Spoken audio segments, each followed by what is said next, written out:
Welcome to another episode of Travis Take Two. I'm Jordan Travis. And I'm Devon Travis. And man, I am so excited for this week's guest. I'm not excited to talk about that football game on Friday, but that's okay. You're going to help me feel better. Yes, sir. That's what I'm really hoping for. But our guest today, bro, former Florida State quarterback, one of your favorite people and teammates that you said you've ever had. Ever. And for me personally, is somebody that made arguably one of the greatest impacts on my little brother, who I love very much. So I can't wait to talk to him because I've always been a big fan. He's from Palm Beach County, 5'6" boy. You know, we all believe the best football and baseball happens here in Palm Beach County. I cannot wait to talk to our guest today, bro. I'm so excited. Stay tuned for that. And remember to follow Travis Take Two on all platforms. Like, comment, share, and subscribe on YouTube and wherever you listen to your podcast. Let's get started, bro. Let's go. Anything good this weekend? Because let's not even start with Friday yet because I need a breather. But anything exciting this weekend happened for you? I don't even think did I even see you this week? I don't even remember. I don't remember either. I know we went to church on Sunday. We needed that. I needed it. We needed that after we yelled at the screen on Friday. We needed that. I bet. But yeah, I'm closing on my house this week, so that's fun. Congratulations. First house. Thank you, bro. We gonna be neighbors. I know, so sick. I can't wait. But yeah, bro, we got to watch some football. We got to watch the Seminoles play on Friday night. Didn't go how we expected or wanted. But I think that's what we needed to happen at the time. We can always look at the negative side of things. Yeah, we did not play good football on the defensive side of the ball. We did not. There's no sugarcoating that, but we needed that humbling. Tommy even said it in his interview, like he feels like some guys got a little bit too caught up in, I don't know what his exact words were, but kind of like the fame you start hearing that noise, and they said that poison. That's real, bro. It gets stuck in their head and gets stuck in your head, and you start feeling like the guy, and it takes a little bit of humbling. But yeah, bro. Sad, but let's go. It's a freaking big week for us. I can't wait. Okay. I'm starting to feel a little bit better. I think like so often, right, in these big games where the ranked team gets knocked off by the unranked team or the lower ranked team, or if you get caught up in the spreads like I do, you think that the spreads are just supposed to hold true and the favorite should knock off the underdog. Like, can't we just give some credit to Virginia? Because let me tell you something, their O-line was missing a lot of people. I don't watch Virginia play a lot of football, but I know I read that they're missing a lot of people on the O-line. And they were moving sick. A pretty damn talented D-line who dominated Alabama's O-line, healthy O-line, who just beat Georgia and we're pushing them around. So can't we just give some credit to Virginia, or do we have to even? We're in the ACC, so they're always going to say that. That's still a 3. What were they? 3-1, 2-1. That was a good Virginia football team. I don't care what you say. Yes, their defense wasn't anything special at all, but we handled business on the defensive side, on our offense side of the ball. I think we like to forget that we played Alabama and we dominated the trenches against Alabama. We dominated the trenches. It wasn't even close who the better offensive line or defensive line was that game. So I think we get caught up and we just like to forget about the past. Like you said, Alabama dominated Georgia this weekend up front. So I don't know if we're just going to sit here and say once again that Alabama game was a fluke for them, but that was the same team out there. Ty Simpson does look really good. Man, he looks good. Good. Damn, he looks possibly like one of the hottest quarterbacks in football. Because I didn't watch him this weekend. Throwing a wager on the Heisman, bro. He looks nice. Sick. But yeah, I think we forget about what we did already. Yes, it was not our best game. Our D-line has to step up. They know that.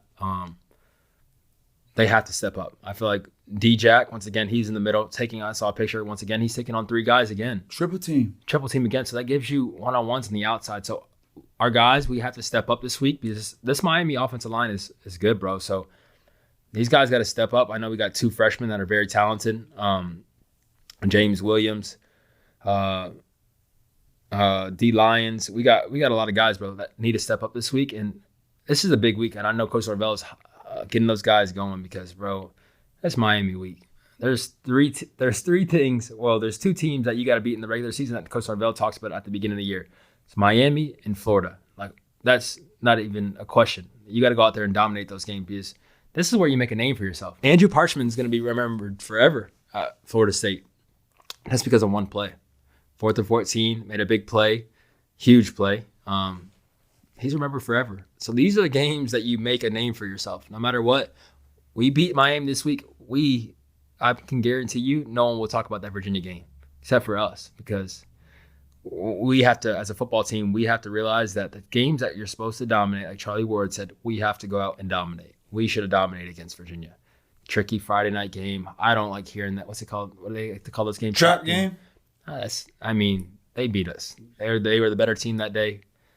That catch, though, we need to talk about that catch. I need to get your opinion on that catch because, come on now, bro. What do you think? At the end of the game? Yeah. I don't think he caught it. You don't? No. You think there's evidence? Okay, like live, I thought it was a touchdown. Yeah. But I think when they like slowed it down, and obviously like I'm the whole time, like, me screaming, like, he caught it. That's a catch. It's crazy. Like at the very last, like right when his foot came off the ground, it looked to me like there was like one last little like transition of the football moving back into his left hand to like fully secure the ball.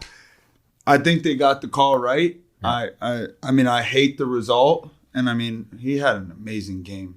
But like, I know he had an amazing game and literally the easiest catch all game long. Mm-hmm. He dropped it. Yeah. So, I'm over that play. That's just freak of the moment. I think he caught that.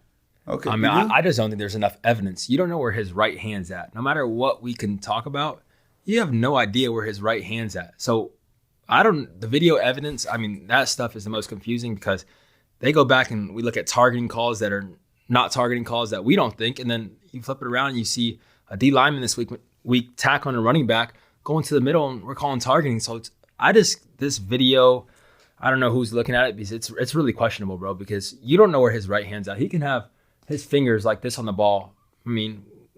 It's always a what if. What if his hand is on the ball?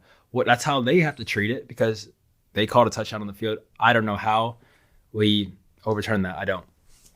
All right. It's crazy. Well, it's crazy. I personally think they got the call right. Yeah. But irregardless, right? Like that wasn't a game that we should have been needing that one play. There's a series of a million other plays that happened prior in that game on both offense and defense that we could have avoided the situation where we ended up in. So I guess like for me, like the positive side in looking at this is like, okay, like you got punched in the mouth by Virginia, and all good teams, like when you get punched in the mouth, like you get back up. Like what better setup in week to have to bounce back with Miami rolling into town. Sick, bro. Right? It's like perfect. It's like the perfect storm. Yeah. But yeah, bro, it's perfect. These guys are humbled and they're angry and they're pissed and they want to prove the world wrong. Yeah. So we're getting an angry football team on Saturday. For a Saturday night game, 7:00. It's what you dream of, going to Florida State, playing Miami. Good Miami team at that. What do they bring? 2? Yeah, 2. They're good, man. They are good. They're good. I'm excited. This is what you come to Florida State for.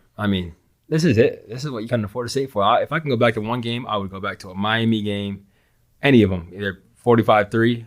I hope they remember that game. I love that one. Oh, I love it. Especially what happened like the year prior, a couple years prior, when those fans and you got hurt in that game and you're walking out of the stadium right in front of where we were sitting, and this Miami fan screamed out something to you that you got no idea what happened up in the stands when you were playing. But Dad had to like hold me back. Like I was coming. No, man. This is why you go to Florida State, right? Mm-hmm. Like this is why you go to Miami. Like Coach Norvell said it. Like beginning of the year, you circle 2 games. Well, like I think the Florida game is very meaningful, and I think there's a lot of like hate in that game. Yeah. I think personally that like the Florida State Miami, for me, like it's like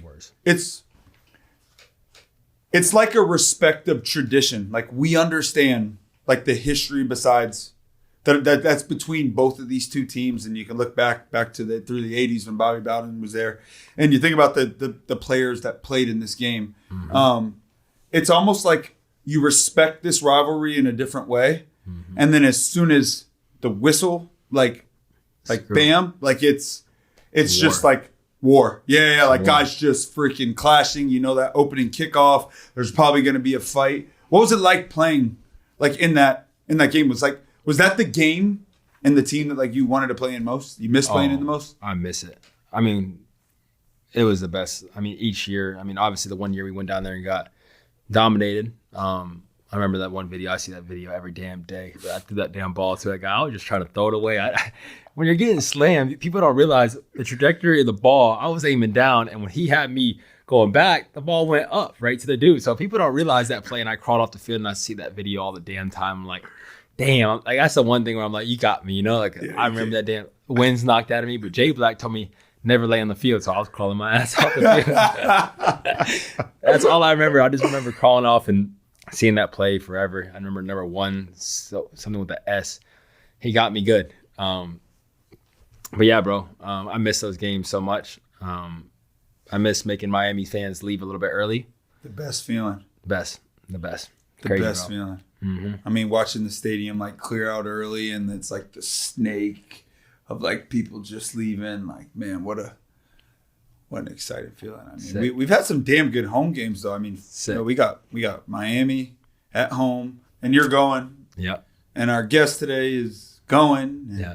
I think it's going to be his first time back in Tallahassee. I can't wait to get to this guest today. Let everybody know who we got coming on this thing, man. What a special guy to have on, especially for this week. Okay, so my last thing, I guess, in this Florida State talk is like, give me like a scoring prediction that should like excite me about this week's game. I'm gonna go 24-35. 24-35? Yeah. Think they're only scoring 24 points? I think that the defense comes angry. We got Tony White. I mean, I'm telling you, bro, this game is different. No matter what, you can be freaking 5-0 and you can go against a team that's 0-5. And the rival games are so different, bro. I don't know what it is about it. You just like, those teams get so much confidence, and it's like the words that are said between the two teams, and you just get like a fire lit under you. And I know D-Jack is pissed off. I mean, obviously he left Miami. So it's going to be a big game for him. I'm excited for him. Better triple team, and that's it. And our defensive ends need to take advantage of it this week.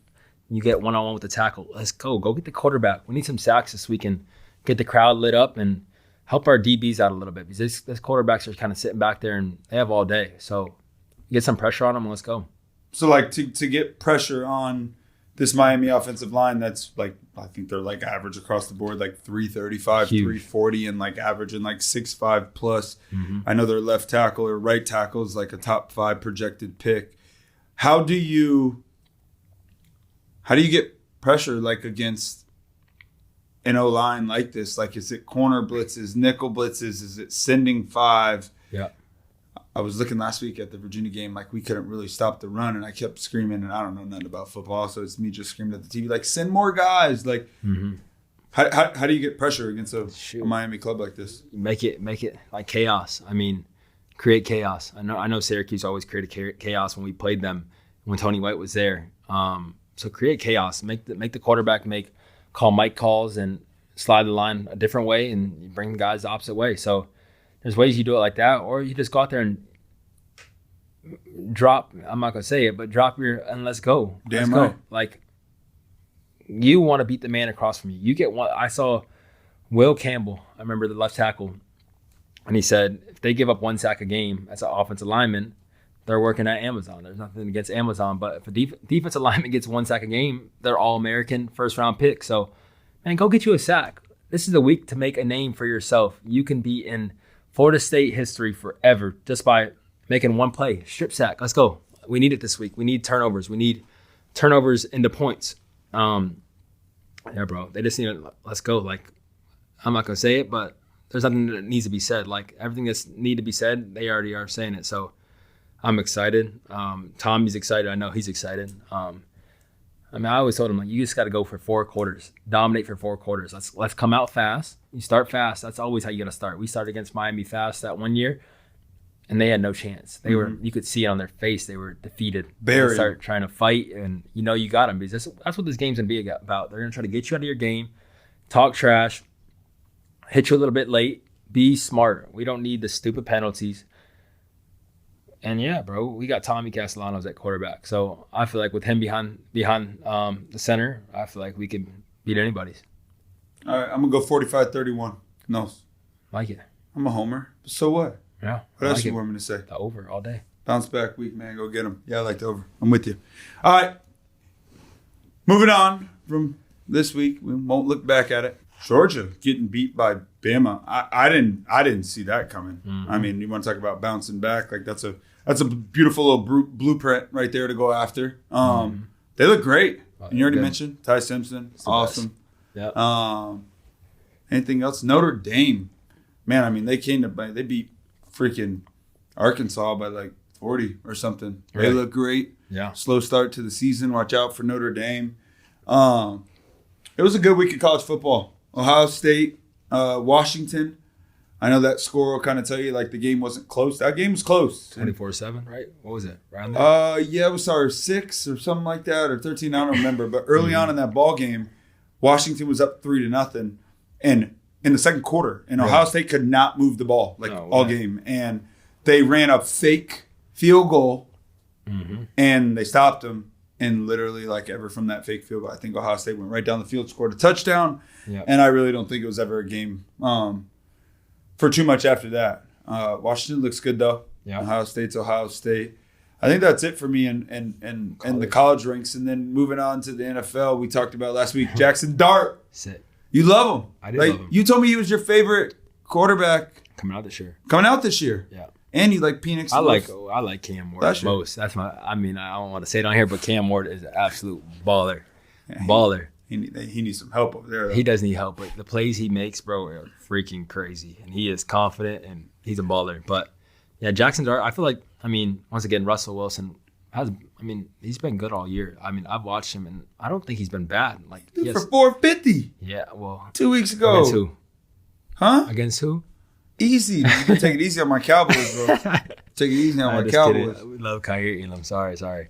But, yeah, bro. Jackson Dart, I feel like that quarterback change kind of gave them the spark that they needed. Sometimes you just need to change the quarterback and get the defense just a change. I don't know what it is about a change.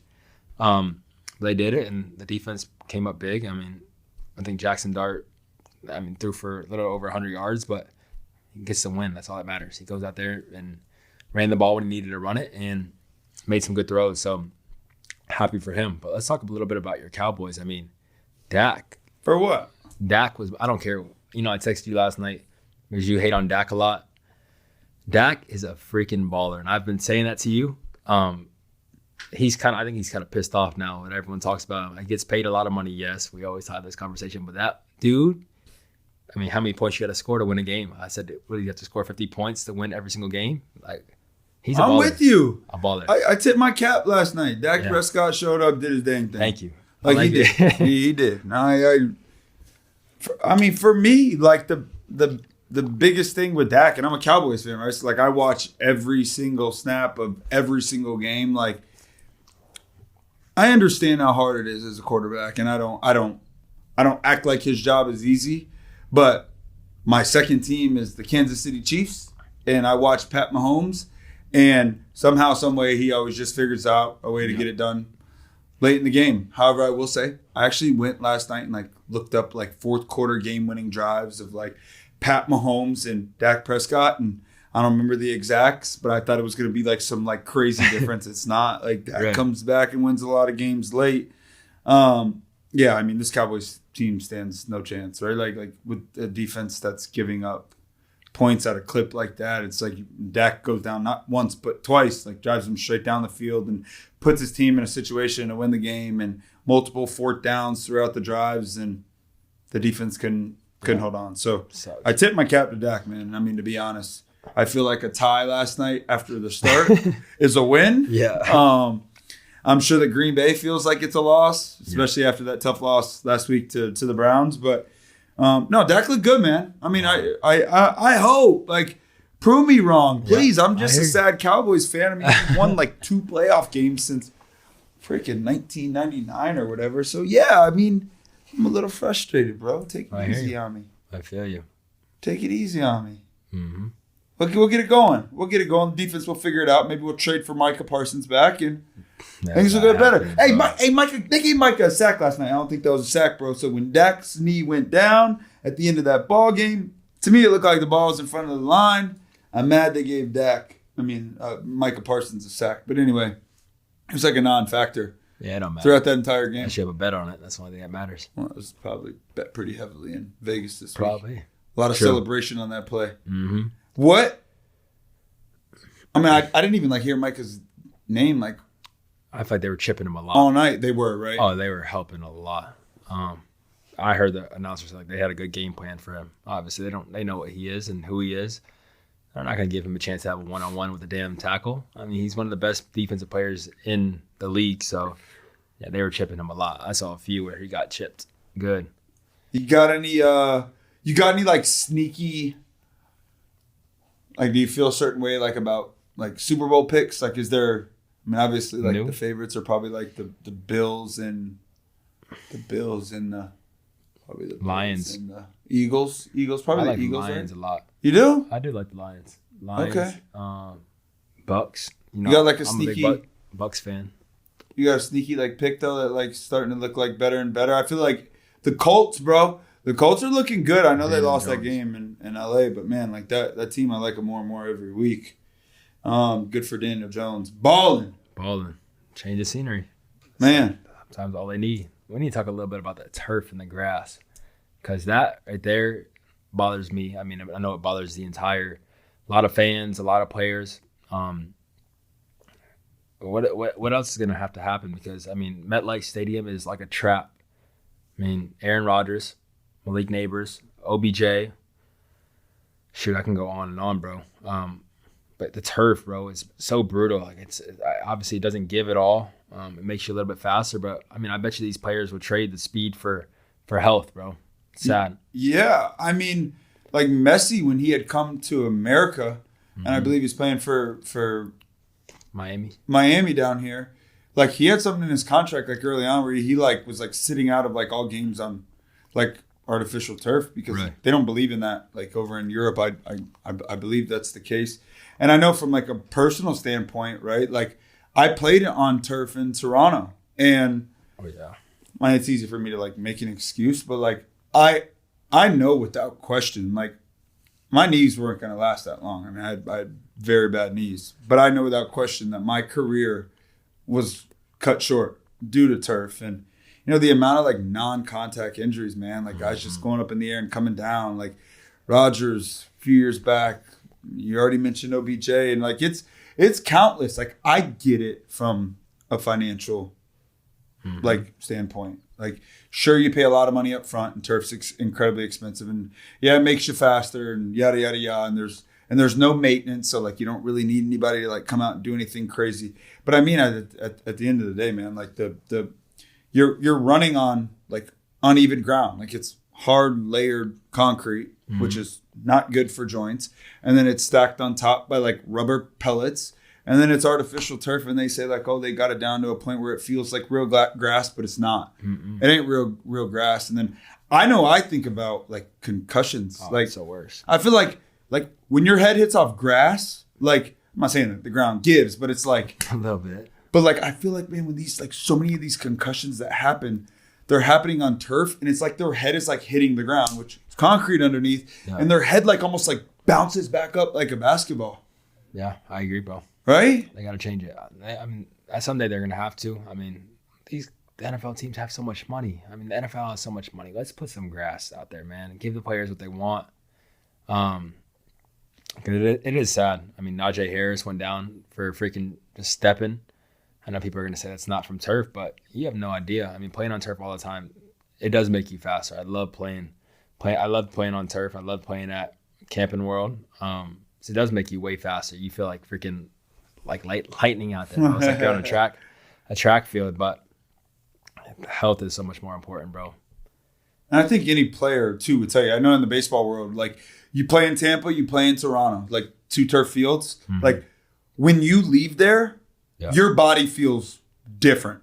Sure. Like, and all the older guys, like, follow it. Like, older guys that go to play in Tampa or Toronto, and now the infield in Toronto is the grass part is turf, but the infield part now is dirt. And I also think that transition of like hard dirt to turf, I think that messes with your body as well. But if you like follow it, like a lot of older guys, like when they go and play in those turf environments, like Toronto and Tampa, they either like get like a DH day or like an off day or like follow what they do when they leave Toronto and Tampa. Like they normally get another DH or an off day. So I'm with you, bro. I mean, I think that the turf is, and I get it. It's a beautiful field. The field looks immaculate. No one has to fix anything. They don't have to do the lines, but too many injuries, man, especially non-contact. Yeah. It's too much.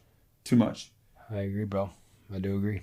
All right. So, I don't really watch baseball. I just don't. Like, nope. It's football season. It's only baseball. Now, I watch some playoff baseball. And playoff baseball is here. My Toronto Blue Jays, AL East champions. That's right. That's right. Better believe it. Bo Bichette finished top 5 in batting average. My favorite hitter. Happy for those guys, man. Happy for those guys. It's been a rocky road. Yeah. Happy for that front office. Same front office that was there when I was there. Really, everybody in that building and on that coaching staff, I have a pretty personal relationship with. So I'm super happy for that team, man. They can really hit. They can pitch. I think it might be their year, man. They've been one of the most talented teams in baseball for quite some time. So I'm pumped up for them. But the Cal Raleigh and Aaron Judge debate. Like, Cal Raleigh, love him. Florida State Seminole, like, big fan. Like, my bias in me says, like, Cal Raleigh should win the MVP. Like, and if he wins it, I'll celebrate and act like dang right he should have won it. But like what Aaron Judge has done is like crazy. And like he's missed a lot of time too. And I look at Cal Raleigh's year and I just want to give him his flowers, man. Like he catches every damn day. Like the most demanding position on a baseball field and the hardest position on a baseball field is the catcher. Like catchers get cheated out of at bats in spring training. Catchers get cheated out of swings pregame because they're stuck in the room studying the hitters and going over the scouting report and talking to their pitchers and making sure they're getting their body ready because they caught 12 innings the night before. Like what Cal Raleigh's doing is absolutely bananas, man. And to do it in that park too, like Seattle, it's a big ass field. Like that field is bananas. I mean, congratulations to Cal Raleigh on a great year. I hope they freaking go on to win the World Series because I never want the Yankees to win any damn World Series. But what Aaron Judge has done is like just ridiculous, right? Mm-hmm. He's led in like every category, I think. Yeah, I mean these stats right here: 53 home runs, led most home runs by a batting champion in MLB history. I don't know what this means right here. 1.145 OPS. Yep, that's on base percentage plus slugging. Sick. Bananas. 10.1 F WAR. I don't know what the F part means, but WAR is wins above replacement. Yep, I guess that matters. 36 IBB. That's intentional walks. Crazy. That's more than each of the other 29 MLB teams just by himself. I mean, yeah, like you think about like he's when Aaron Judge is getting walked in those moments, like those are moments with men on base in scoring position where he does all his damage. So like the RBIs and slugging numbers, like there'd be more damage from Aaron Judge. So like as much as I want to say like Cal Raleigh should win it because I'm biased, like sorry man, like what Aaron Judge is doing right now is like inhumane. And to be honest, he's 6'8", 285 pounds. So he's playing a different game than most. Heck yeah. I believe he should get the MVP award. I'm biased. I'm going Cal Raleigh. Go Noles, baby. You're a great Seminole. Great Noles. Go Noles, baby. Good for you. The fans like you better. Today, we're sitting down with the man, James Blackman. Made history at Florida State, by the way. Palm Beach County boy. You know, Palm Beach County breeds the best athletes. I never even knew James Blackman was the first true freshman starter at Florida State since 1995. Damn. You better believe it. 5-star. Yes, sir. Thank you for joining, baby. So glad to have you. Heck yeah, bro. I mean, obviously having the opportunity to have you on. Someone I've wanted from day one. I told Devon we got to get him on because you did. I feel like you're one of the most underrated Seminoles that we've had in the history at Florida State. Obviously, I've looked up to you my entire career from freaking high school early on to freaking being your teammate. I mean, you've been someone that showed me what it means to be a Seminole. When you get knocked down, there's not many times I've seen James Blackman sit on the floor. I mean, I don't know if you have, but he gets up every time. He got hit a lot. But thank you for coming on, bro. We appreciate you. I appreciate y'all for having me, man. It's an honor to be here. I love what you're doing, bro. Thankful for the opportunity. What are you up to now? Like, where you at in life? Right now, bro, I'm steady grinding. I got a workout coming up for the UFL on the 26th of next month. But other than that, I just do like just helping around the community, just being a servant of God right now, man. Wherever God have my feet at, whatever He can help others with, that's what I've been doing. Heck yeah. So he's still after it. Yeah, heck yeah. Let's go. I know that. I know that. I feel like I got questions for you that I've never asked. I mean, obviously, us being so close, we never really talked about you growing up. You know, I feel like a lot of people don't know where Belgrade, Florida is, and the Muck. No one really knows about coming out of there at all. Can you just speak to that? I mean, I know that's not a lot of people make it out of there, and you've been one of the ones that can go back, and everyone knows your name. Yeah, bro, it's a third world, man. Small town.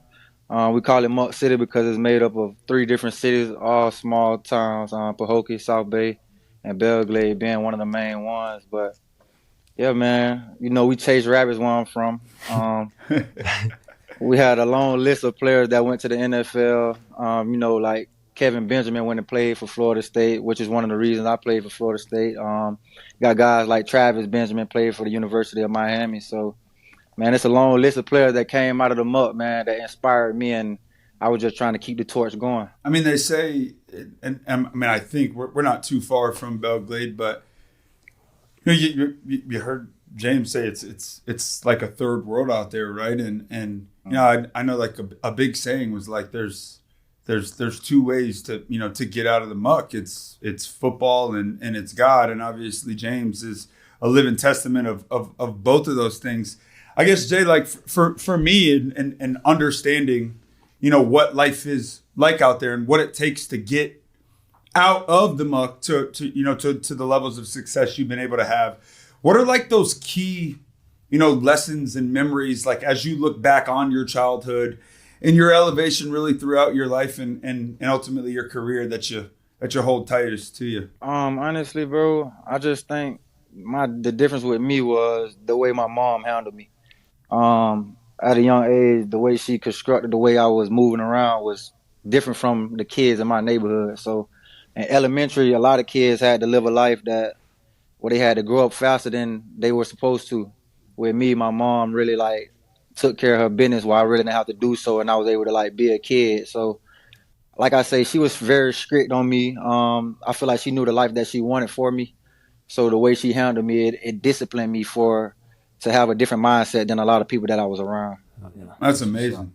That's amazing. And then, like, take me through your journey throughout high school, because you guys played against each other in high school, right? Yeah. I think you just like talked about that story. Right? Yeah. Cool story. Do you remember like there was a play? I guess like Jordan got like hit on the sideline, or whatever, and I know it's vivid to Jordan, but he said that like his first memory of you is he got like decked on the sideline, and you know Jordan, no scary tale, probably didn't want to get back up and go in the game. He said that like you like ran over and you were like, "Hey, get off my quarterback." Is that like that happened? Yeah, man, it's a respect. You know, Jordan was balling, bro. So it's a respect for a quarterback that you know, like you understand what comes with playing the position, especially coming from Palm Beach County, man. And he was playing his tail off that night, and not to disrespect his teammates, but he had to play a lot of positions that night, and he had to take on a very a heavy load. And with him doing that, man, he took one play where he was trying to go up the sidelines. You know, he wasn't surrendering, going out of bounds, and I think he thought that his speed can help him get out of there. Yeah. They chased rabbits, boy. It's different. Yeah. He caught the bad end of the stick, but I just didn't like the taunting because I just knew how hard he was fighting the whole game. And then they gave us a platter of food after they beat our tail. They gave us food. And I remember getting this, like, they said it's chicken. And I remember getting on the bus and I was like, this shit ain't chicken. This is rabbit. So I passed it right back. Enjoy your ride home. So then, obviously 5-star quarterback, right? I mean, you had offers to everywhere in the country. What was your recruiting process like? Like what ultimately ended up the biggest reason why you chose Florida State? Honestly, my recruiting process started up kind of late when I had offers as a junior, but more of my bigger offers coming around my senior year. Before my senior year started, I did like a tour. I went to like every school in Florida, and at the time, I didn't have Florida State. I didn't have Florida. There was probably like the two biggest Power 5 schools offered that I didn't have, and I wanted them. And coming off that tour, I ended up gaining both of those offers, but it was just something about when I went and did the camp with Jimbo, and then after I left there, I went with Florida. Florida already basically had their quarterback in 2017, which was Jake Allen, I believe. So it was like they was telling me that I wouldn't belong in their or fit in their QB room. So ultimately, Jimbo told me how he felt about me. You know how it is in the recruiting process. They're gonna tell you whatever they need to tell you to get you there.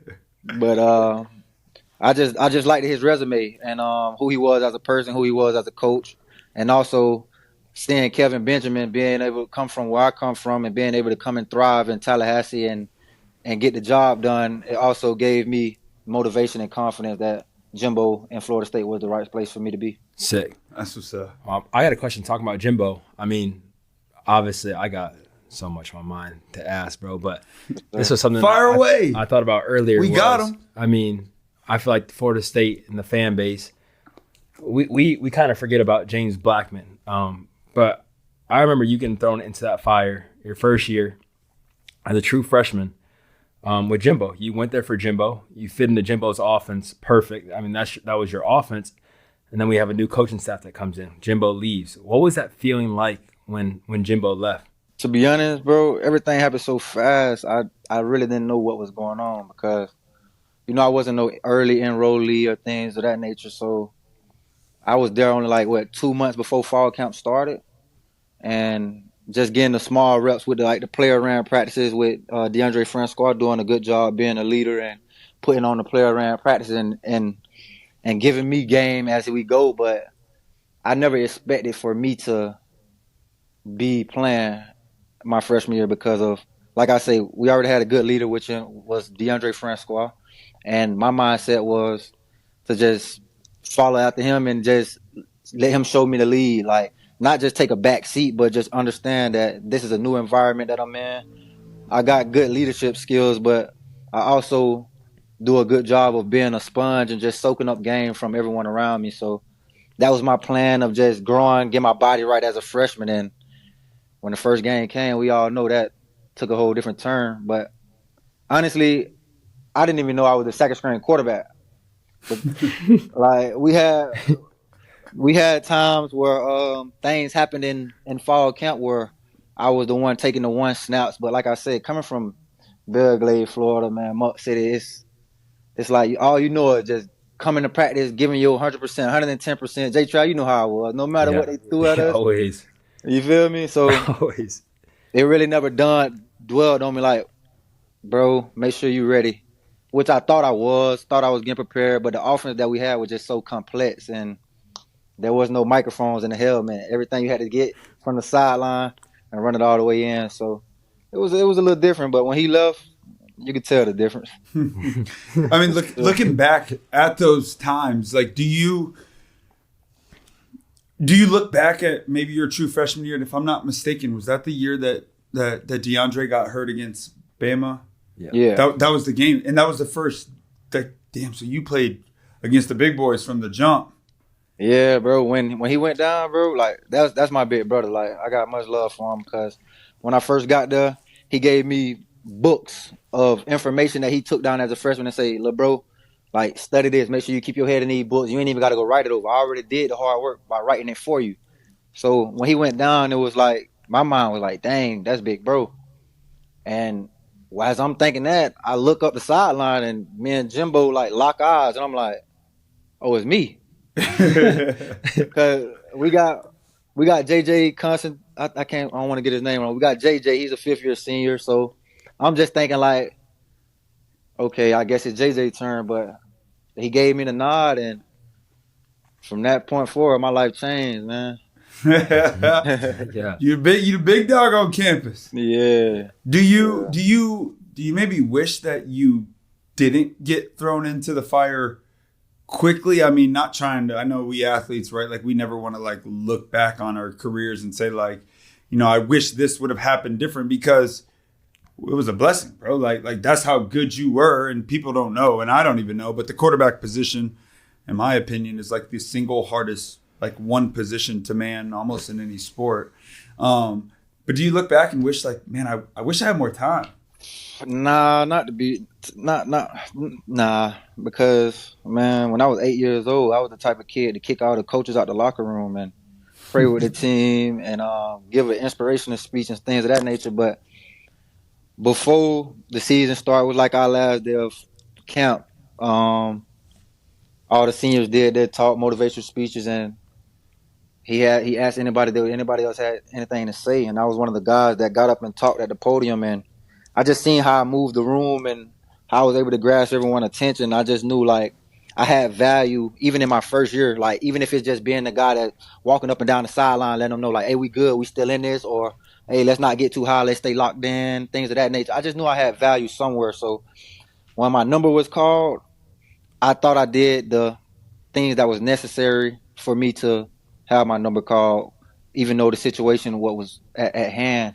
And I also felt like just like having vengeance for my brother. Like I say, that was big bro. He took me under his arm as soon as I got there. So in my mind, it's like, bro, there's no turning back, bro. You got to go play good for big bro and don't let this team down. Do you realize how much of an impact that you've had on the university, and like guys like me that looked up to you their first year, like Maurice Smith? Like we went in there and we looked up to you, and I remember like the 2 claps and red flare. Like I never heard that before, and like hearing you do that, like I stuck in my head, and I was always like, I would try to follow after the leader that you were. Like I never really realized it. Like obviously you were more vocal, but the way that you led, like you didn't just speak about it. A lot of guys speak about it, and then the actions don't follow. I feel like you were the guy that the actions started it, and then you spoke after, and that's one thing. So do you realize how much of an impact that you've had on guys like me?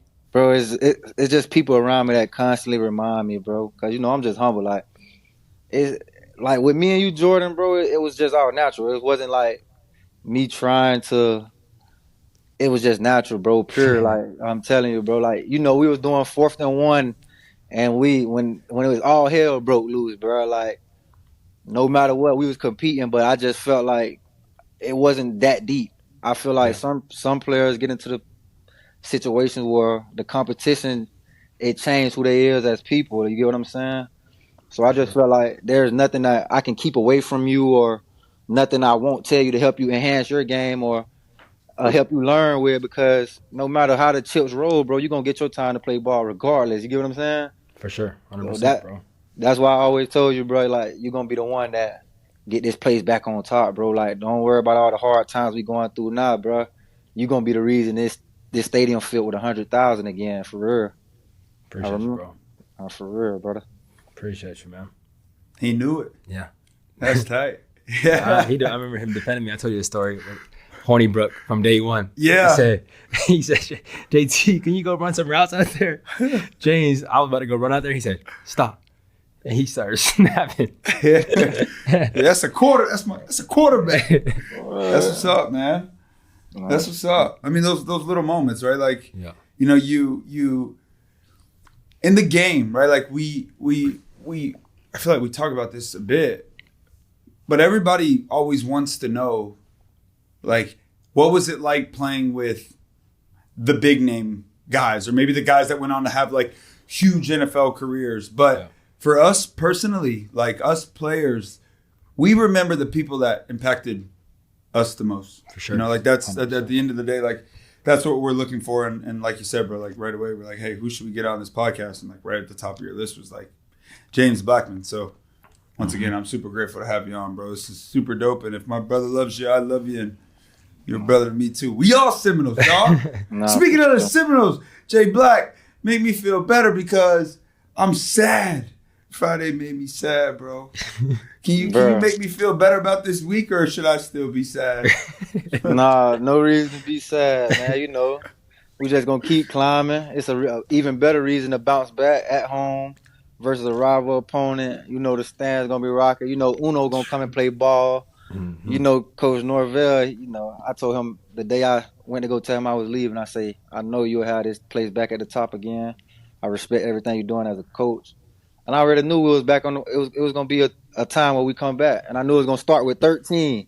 13, you are the blueprint, my brother. I promise you. Bro. Appreciate you, bro. That's what's you the man. up. You the man. The boys. You the man. Well, hey, so like, what was it like? Like, what was that conversation like? Because we live in an era where like everybody just like transfers. The transfer is like, man, chasing dollar signs and all that and yada yada yada. What was your process like in the ultimate decision of you leaving Florida State? Honestly, bro, like I said, me and Jay Trav would always have those talks about what I knew Florida State was going to get back to and who was going to lead that journey for them. With me, man, I just felt like we hadn't been through so much, and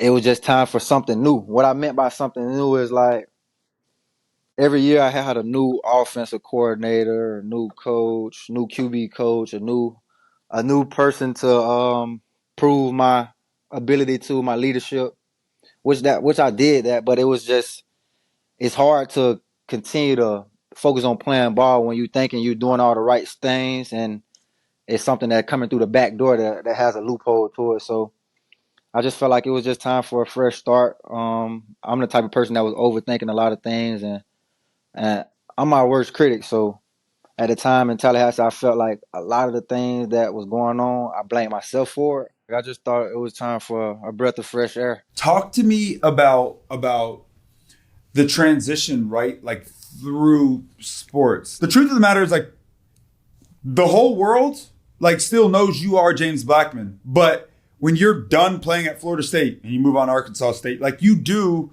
feel like inside like you've shrunk a little bit, right? And then you go on, you're playing with the Dolphins and then your time with the Dolphins are done. Now you're chasing the UFL. Like what is that inside feeling and motivation that keeps you rocking? Because I know that like those ups and downs and the ebbs and flows of this, the sports trajectory can really take a blow on you. Like what's keeping you going? Just my experience, bro. God just giving me guidance and wisdom as I go and live this life that He's given me the opportunity to live. And what I mean by that is, man, I've learned so much over the last couple of years about myself when it comes to just how strong of an individual I am. But what really keeps me going is like a lot of the things I have now, I never had.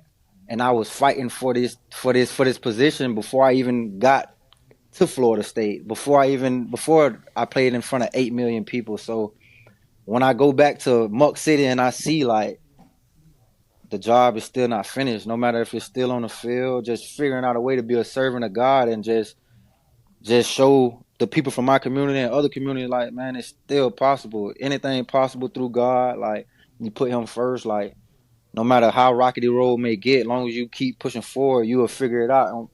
And just me not playing football over these last couple of years just showed me of how much more of what I have as a person, like how much more talents and how much more smarts that I have within the world, like just real estate, just helping my little brother out because he's doing construction and just different things I done ventured off in, just becoming an entrepreneur. And I didn't think I would be able to do so because all my life, all I knew was that football. Yeah, there's like never a backup plan, right? Never. It's like, hey, it's like that old, like you're in kindergarten, first grade, and you're filling out the little paper, and it's like name, like mom's name, brothers or sisters. What do you want to be when you grow up? Yeah. But I'm gonna play in the NFL. I'm gonna play in the big leagues. Like I'm gonna do it, and we like believe that though, right? And I think that like every athlete, okay, that like plays at that level, like you believe that like every single day you wake up, and half the time, right? Like it's faking it. Like you have a great game, right? Like y'all at Florida State, you have a great game. But you leave that game, you're like, I can play in the NFL right now. 3-4 interceptions in a game. The game finishes, you're like, oh shit.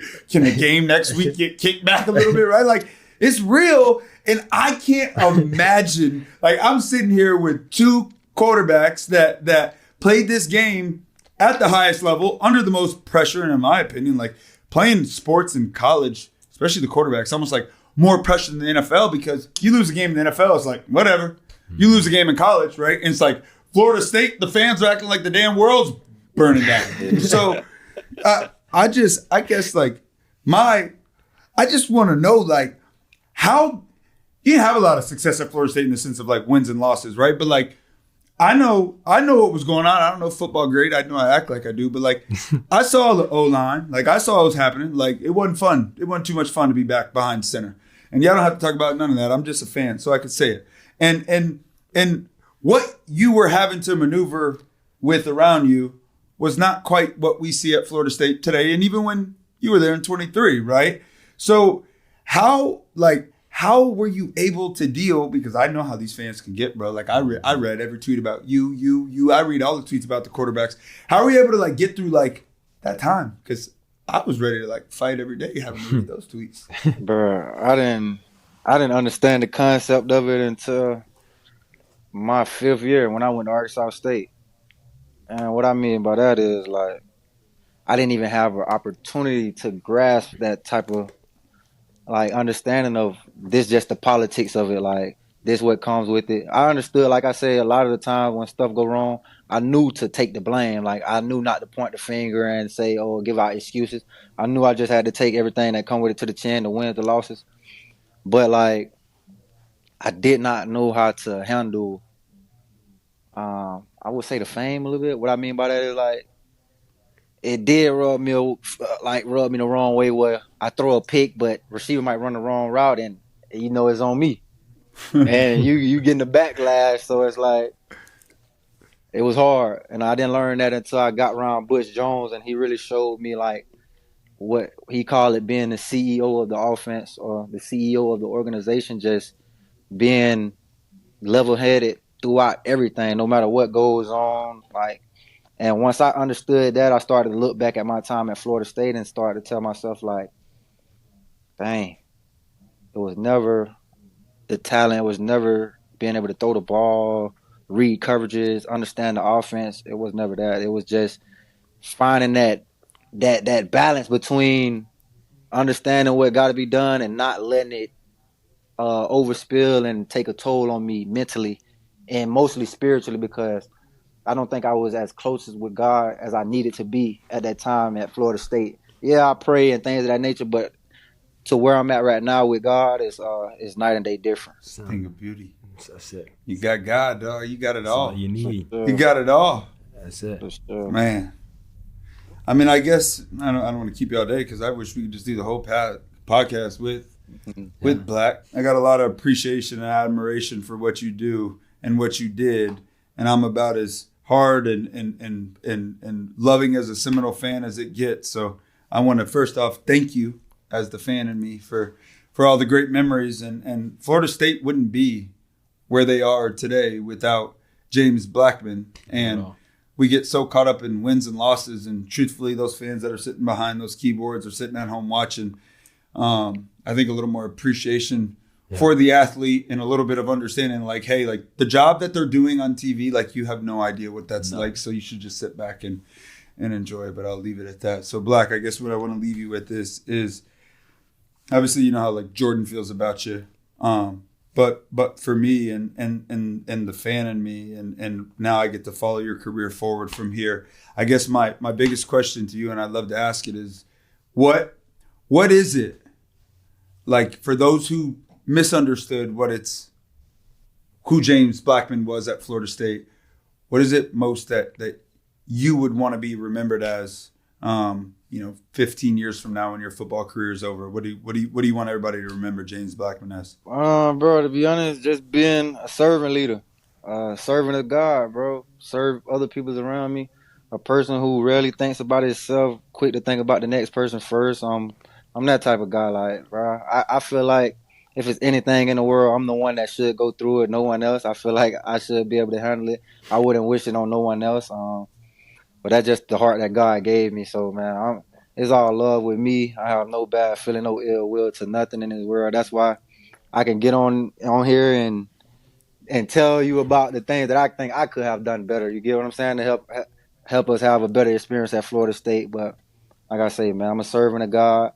I just like to help people and soak up game from others. Sick. You're the best, bro. Man, You're the best.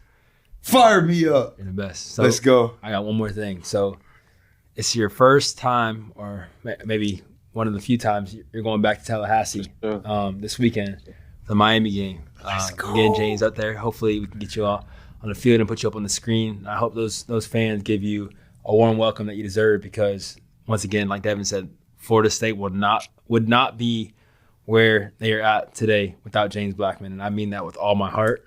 Sure, bro. Because you help a lot of people. Like when I was there, like you're one person I could talk about till the day I die, that you were the same person every single day, no matter what you went through. So how does it feel to go back to Tallahassee? Obviously the Miami game, big weekend, and know when you walk on that field that you're a huge part of why Coach Norvell's where he's at today and this team's where they at today. Honestly, bro, it's gonna be big, bro. And it's not about me. Like I say, just reuniting with you, bro. I ain't seen you in a minute. That's gonna be fun, you know. It's just being back in that atmosphere, man. It's gonna be great vibes, nothing but love. I have no ill will to Florida State. Like I said, I've been expecting the rise to be back, and this what it's supposed to look like. Stands flooded with 100,000 people, you know. Rivalry game. Like I said, I'm gonna say it again. I'm with my bro 13. It's gonna be even better. Sir. Amen, bro. Give me that score. Give me the score. I need some score predictions. I'm gonna let him Come on, score Jay. first. Come on, Jay. Boy, I like. Oh no, I like Tommy to put up 35. I know that for sure. For sure. Hey, I'm telling you, if you ever have a quarterback and you can use that Jordan Travis blueprint, that's the blueprint to use. Jordan Travis. Hey, so if you need that blueprint, hit up Jay Travis. He can provide that blueprint for you, baby. All right, 35 with the nose.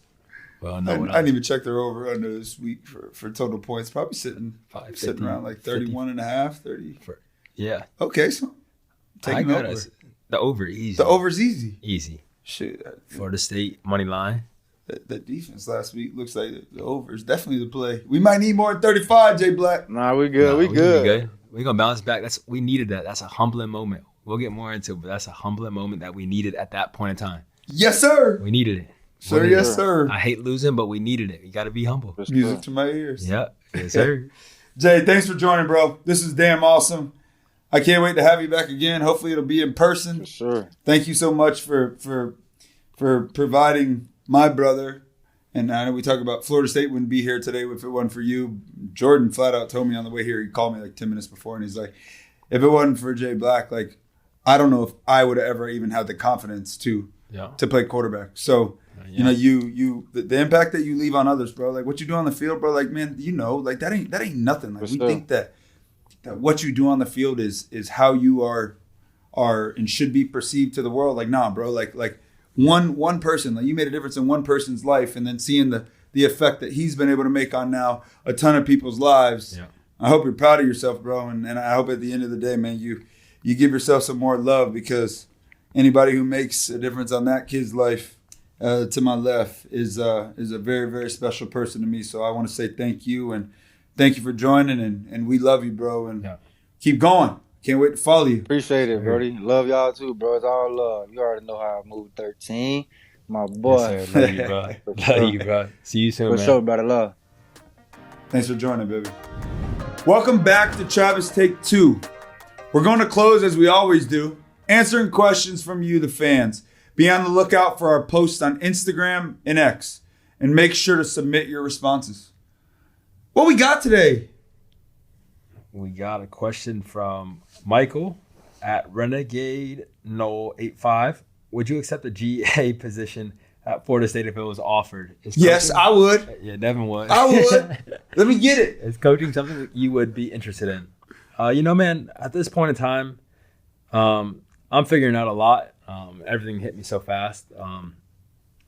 So maybe down the road one day. But right now, I'm kind of focused on where my feet are at. Yeah, bro. Do you feel like it's like too soon to get back into like For sure. coaching? Yeah. And that's a real thing. I want to get a gap between like that because once again, I played with a few of those guys, you know, like those are like my friends. Like going to coach them is kind of like yes, they look up to me, but like, these are my friends. If I go to Tallahassee, I'm gonna be trying to hang out with the dang players, and I'm a coach, but these are my friends, so you can't do that. So I may give it a little while. I definitely love Coach Norvell and obviously that coaching staff, and would love to be a part of that. So yeah, right now I'm just living where my feet are at and figuring out what I want to do now. So yeah, I'm gonna give it a little bit of time, give myself some time to figure it out. I don't blame you, bro. Like when my career ended, like obviously like both of our careers ended due to injury. Yours a lot more notable than mine, but like I wanted like no part of baseball. Like, and I always said like even when I was playing, I'm like, man, when I'm done playing, like I will never go back to like anything in baseball. Like when baseball is done for me as a player, like that's where the line ends. Cause I know if I became a coach, like I'm going to want to be on the other side of the wall. Like I'm going to want to be with the players. And unfortunately in coaching, right? Like you do have to have synergy amongst your players, and that relationship is incredibly important because once they can trust you and once they know that you care about them a hell of a lot, now you can finally get through to them to give what you need to give to these players. But I know that I never wanted to do it, but I can tell you what, I finished playing in 19, tried to get back in 20, started coaching in 21, went right against my word. You're going to be a damn good coach one day though, because if you do it, bro, you'd be amazing. You'd be amazing. Thank you, bro. You're a good motivator. Appreciate you. Love you, kid. Love you too. What we got next? I'll read this from JT. Okay, I can't see it too great, but I got it. This is from Bryant at B Wombat 24. If I said that wrong, I'm sorry. I apologize. But thank you for joining in on this. This is awesome. We've seen more and more athletes sharing their faith and faith journeys with those around them and who follow them. What does it mean to you guys personally to be able to do that with the platforms you were given? That's a great question, man. Wow. Well, I feel like, once again, God gives everybody different journeys, different paths, and different people with different platforms, like whether it's through sports or through entertainment in different ways, whether it's singers, all that stuff. And I feel like every day I have a job. I'm a servant of Jesus Christ, and I have a job to spread the word. And I try my best to, everything I read in the Bible that hits me real hard, I try to give it to other people because it means a lot. I get a lot of comments that just let me know that like what I do and those little things I do mean a lot. And watching my girlfriend's faith and what she does, because obviously she has a lot of followers on Instagram, and how she has a Bible study every 2 weeks on Tuesday, and she's going out of her comfort zone and stepping out. And I'm learning that if you don't want to follow me on Instagram because I post my faith, my job, and I respect whatever you do, but if you can't respect what I believe in, I would never force my faith or force who I believe in onto anybody. So if you don't like what I post on Instagram when it comes to my faith, Jesus Christ is the reason why I am here today. Why I'm able to stand here so strong and have a smile on my face and be able to laugh with you, why I was able to wake up today through the hard times. And he's the strongest when we're the weakest. And it's so real because he is so strong in my life right now. So all glory to God. Obviously our family's we didn't go to church before. We're starting to go to church every Sunday, and it's so special to come together. And when you have a tough week, I know Sunday's the beginning of a week, but it's a lot of people's end of the week. It's good to just kind of get that refreshment, bro, and just it reminds you that God is with us no matter what we're going through. Because I sit in church and cry every day weekend.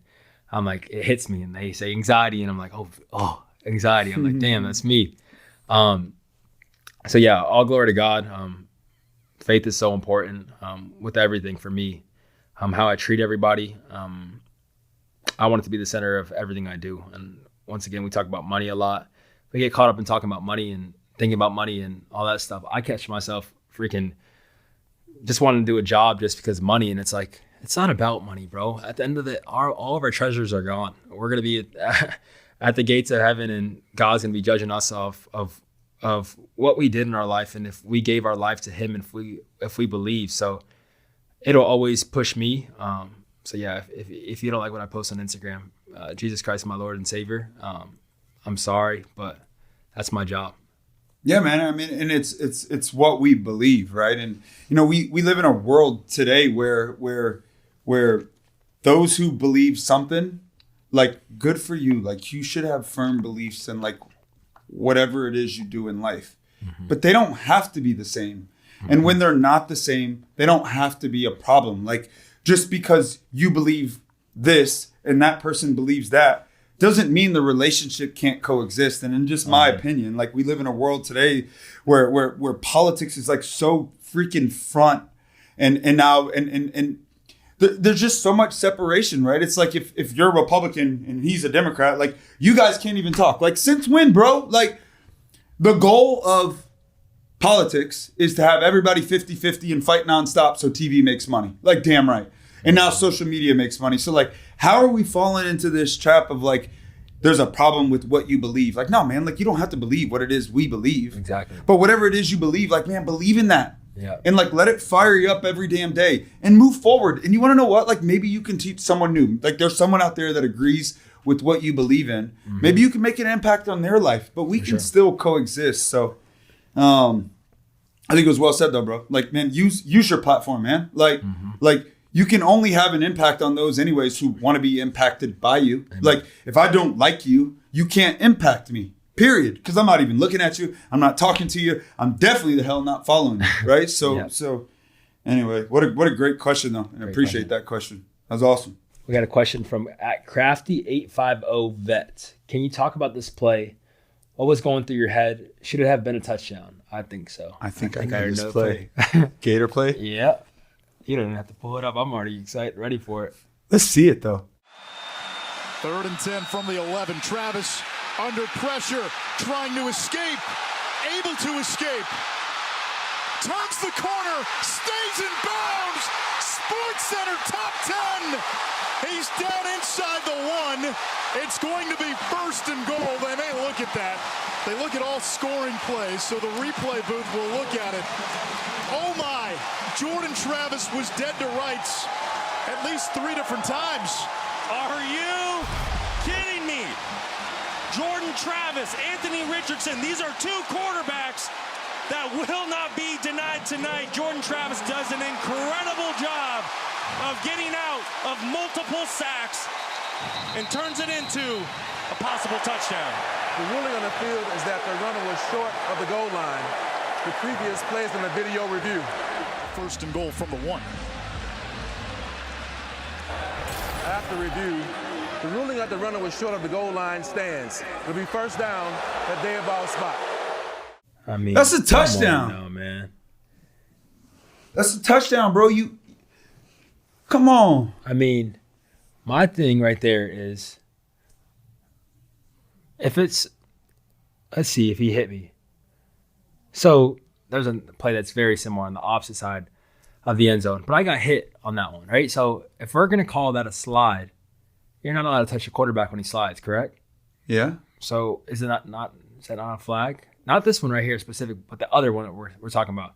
That's a flag. So we like to call that a slide. I mean, I never seen someone slide like that. You were avoiding the tackle. Yeah, I mean, no matter what, if I dive forward, I get hit in my head, things can happen that are not good. So he dove past me and I kind of just put my feet to the side. It wasn't a slide. I didn't slide forward. It wasn't like I was giving myself up.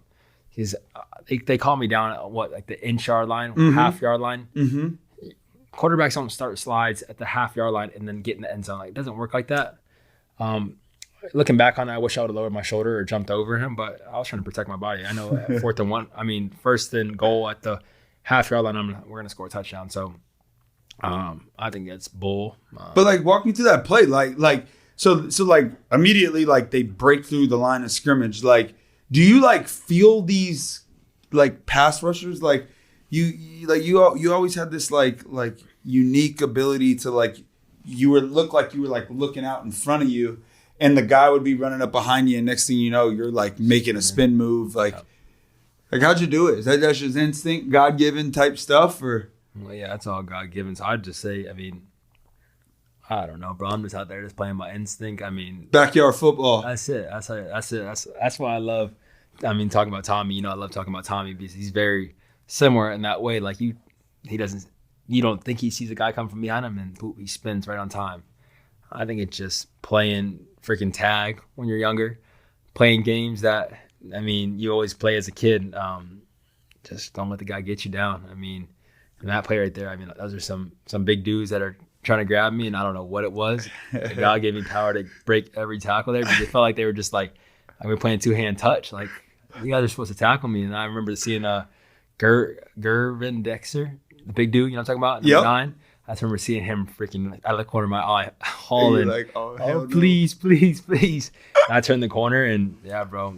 But I was sick. I think the offensive line on that play thought it was a screen. They must have just let everyone through. Maurice probably thought it was a screen. I can tell you what, I was probably on like high noon number like 12 or 13 at the time. So I felt like I was like inside of your body when that play was happening. It felt like fake life, to be completely honest. Did feel fake. That's what you did, bro. I know that like watching yourself on TV is like incredibly awkward, but what you just seen there and your boring response of like, I just was playing football, like, that's what I miss about watching you play, bro. Like, your just ability to just make freaking something out of nothing. Yeah. And you're special, bro. Thank you, bro. Miss you, man. Miss you, 13. But no, man, this is a great episode, bro. Yeah. I enjoyed it, man. Obviously, tough loss to Florida State. But, once again, we talked about this like all throughout our podcast so far. Like, the great ones, like the great players, the great teams, they get knocked down. You always get knocked down in sports, man. Sorry. Like, no one's perfect. But the good ones and the great ones, they always get the frick back up, right? Every time. That's what we need the Noles to do, man. It's Miami Hate Week, and I hate Miami. Damn right, I hate Miami. I say it with my chest. Nothing against the players. It's respect. Nah. But this rivalry means a little bit more, man. Yeah. Green and orange, those colors don't even go together. Don't even make sense. Sorry. They don't. It doesn't even match. How you have two colors that don't match? It's tough to do. Let's go Noles. Go Noles, baby. Bust them up. Sir. 45-31. 35, what'd I say? 21? 24. Okay, let's get it. Let's do it, boy. Thank you for tuning into this episode of Travis Take 2. Remember to like, comment, share, and subscribe on YouTube and wherever you get your podcasts. We appreciate your love and support, and we'll see you next week.